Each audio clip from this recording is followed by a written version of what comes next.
ಇನ್ನು ಜೈಲು ಸೇರಿರುವ ದರ್ಶನ್ ರ ಗನ್ ಲೈಸೆನ್ಸ್ ರದ್ದಾಗೋ ಸಾಧ್ಯತೆ ಕೂಡ ಇದೆ. ನಿರ್ಮಾಪಕ ಉಮಾಪತಿ ಗೌಡಗೆ ಗನ್ ಇಟ್ಟು ಜೀವ ಬೆದರಿಕೆ ಹಾಕಿದ್ರು ಅನ್ನೋ ಆರೋಪ ಇರೋದ್ರಿಂದ ಈ ಬಗ್ಗೆ ನ್ಯೂಸ್ ಫಸ್ಟ್ಗೆ ನಿರ್ಮಾಪಕ ಉಮಾಪತಿ ಮಾತನಾಡೋ ಸಂದರ್ಭದಲ್ಲಿ ಹೇಳ್ಕೊಂಡಿದ್ದಾರೆ ಸ್ವತಃ ಅವರೇ.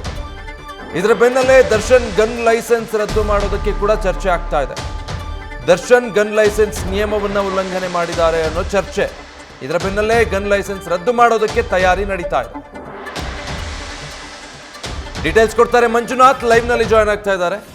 ಮಂಜುನಾಥ್, ಈಗ ಉಮಾಪತಿ ಅವರ ಹೇಳಿಕೆ ಬೆದರಿಕೆ ಒಡ್ಡಿದ್ರು, ಗನ್ ತೋರಿಸಿದ್ರು ಅಂತ. ಸೊ ಲೈಸೆನ್ಸ್ ಪಡೆದುಕೊಂಡ ಯಾವ ನಿಯಮ ಉಲ್ಲಂಘನೆ ಆಗುತ್ತೆ? ಈಗ ಗನ್ ಲೈಸೆನ್ಸ್ ಕೂಡ ಕ್ಯಾನ್ಸಲ್ ಆಗುತ್ತಾ ದರ್ಶನ್ ರ ಬಳಿ ಇರೋದು?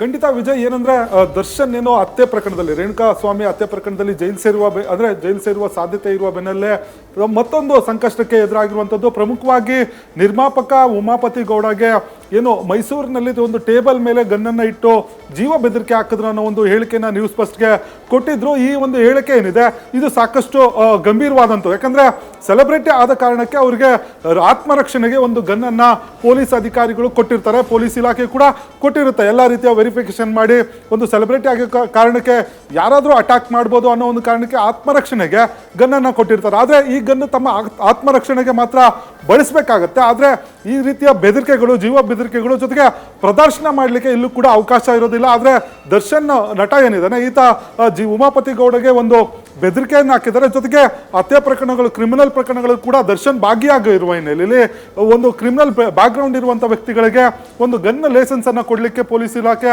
ಅವಕಾಶ ಇರೋದಿಲ್ಲ. ಕಾಯ್ದೆ ಕೂಡ ಆ ಒಂದು ನಿಯಮಗಳು ಕೂಡ ಇರುವ ಹಿನ್ನೆಲೆಯಲ್ಲಿ ಈಗ ಈ ಎಲ್ಲ ನಿಯಮಗಳನ್ನ ದರ್ಶನ್ ಉಲ್ಲಂಘನೆ ಮಾಡಿದ್ದಾರೆ. ಹಾಗಾಗಿ ತಮ್ಮ ಏನು ತಮಗೆ ಪೊಲೀಸ್ ಇಲಾಖೆ ಕೊಟ್ಟಿರುವಂಥ ಲೈಸೆನ್ಸ್ ಅನ್ನ ರದ್ದು ಮಾಡುವ ಸಾಧ್ಯತೆ ಇರುವಂಥದ್ದು. ಯಾಕಂದ್ರೆ ಇದಕ್ಕೆ ಸಂಬಂಧಪಟ್ಟಂತ ಎಲ್ಲ ದಾಖಲೆಗಳನ್ನ ಈಗಾಗಲೇ ಸಂಗ್ರಹ ಮಾಡೋದಕ್ಕೂ ಕೂಡ ಪೊಲೀಸ್ ಅಧಿಕಾರಿಗಳು ಸಿದ್ಧತೆ ನಡೆಸಿಕೊಂಡಿರುವಂಥದ್ದು. ಯಾಕಂದ್ರೆ ಹಿಂದೆ ಕೂಡ ಹಲವಾರು ಪ್ರಕರಣಗಳಲ್ಲಿ, ಗಲಾಟೆ ಪ್ರಕರಣಗಳಲ್ಲಿ ದರ್ಶನ್ ಅವರು ಆರೋಪಿ ಆಗಿರುವಂಥದ್ದು. ಜೊತೆಗೆ ಕೊಲೆ ಪ್ರಕರಣದಲ್ಲಿ ಕೂಡ ಈಗ ಪ್ರಮುಖ ಆರೋಪಿ ಆಗಿರುವಂಥದ್ದು. ಜೊತೆಗೆ ಉಮಾಪತಿ ಗೌಡ ಏನು ಹೇಳಿಕೆ ಕೊಟ್ಟಿದ್ದಾರೆ, ಆ ಹೇಳಿಕೆ ಹಿನ್ನೆಲೆಯಲ್ಲಿ ಎಲ್ಲ ಮಾಹಿತಿಗಳನ್ನ ಸಂಗ್ರಹ ಮಾಡಿ ಏನು ದರ್ಶನ್ಗೆ ಒಂದು ಗನ್ನನ್ನ ಹೊಂದಲಿಕ್ಕೆ ಲೈಸೆನ್ಸ್ ಅನ್ನು ಕೊಟ್ಟಿದ್ರು, ಅದನ್ನ ರದ್ದು ಮಾಡಲಿಕ್ಕೆ ಬೇಕಾದಂತ ಎಲ್ಲ ವ್ಯವಸ್ಥೆ ಪೊಲೀಸ್ ಅಧಿಕಾರಿಗಳು ಜೊತೆಗೆ ಪೊಲೀಸ್ ಇಲಾಖೆ ಮಾಡಿಕೊಂಡಿರುವಂತದ್ದು. Vijay, thank you Manjunath.